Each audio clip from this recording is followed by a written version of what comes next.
Meus queridos amigos, meus queridos irmãos, a paz do Senhor, bom dia. Quero nesta manhã trazer uma reflexão baseada no livro de Hebreus, capítulo número 5, versículo 7, que vai dizer: o qual nos dias da sua morte, oferecendo com grande clamor e lágrimas, orações e súplicas ao que o podia livrar da morte, foi ouvido quanto ao que temia, né? Então, nesta reflexão, nós somos convidados a contemplar a profundidade da vida da oração de Jesus, né?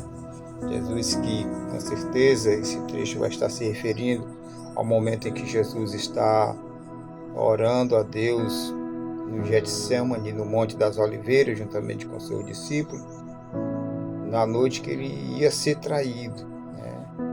Na noite que ele ia ser negado, né? E ali Jesus, irmãos, ele vai orar como de costume. Jesus sempre estava orando, principalmente ali no Monte das Oliveiras, Getsemane, que significa o lugar da prensa, né?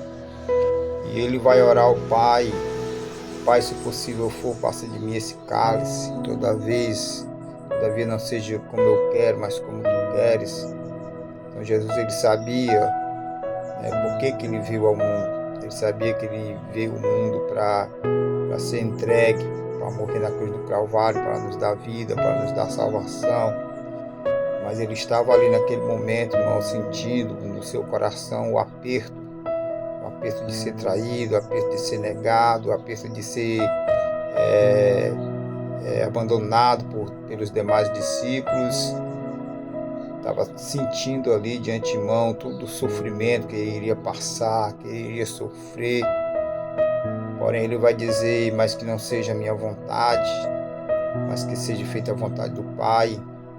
E a vontade de Deus era que ele fosse entregue, porque ele sabia que a única porta que poderia ser aberta para nos dar a salvação era por intermédio de um cordeiro, né? E Jesus Cristo representa esse cordeiro de Deus que tira o pecado do mundo.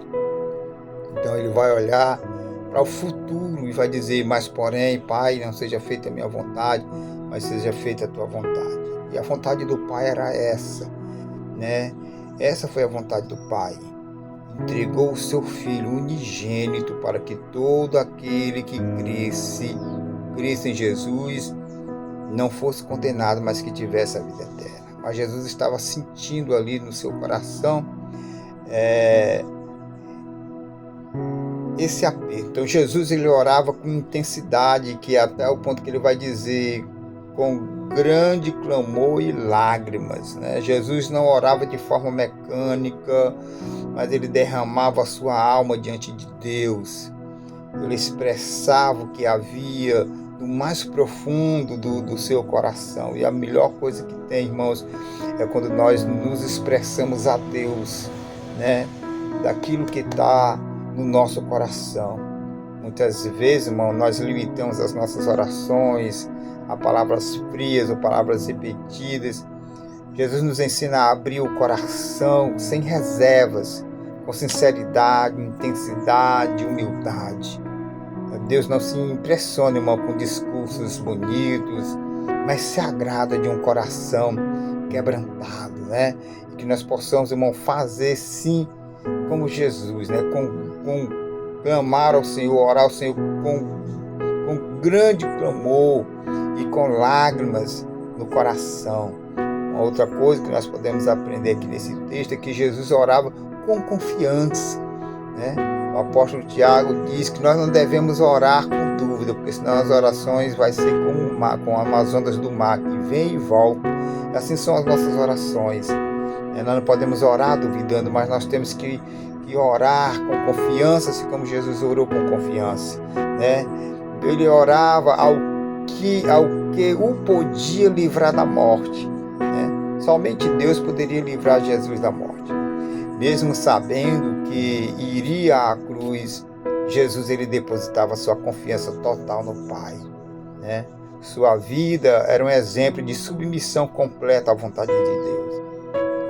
Então, irmão, nós temos que que depositar a nossa confiança no nosso Pai Celestial, ser submisso também, né, à vontade de Deus. Afinal de contas, Jesus ele vai dizer na sua palavra: aquele que quiser vir após mim, negue-se a si mesmo, né?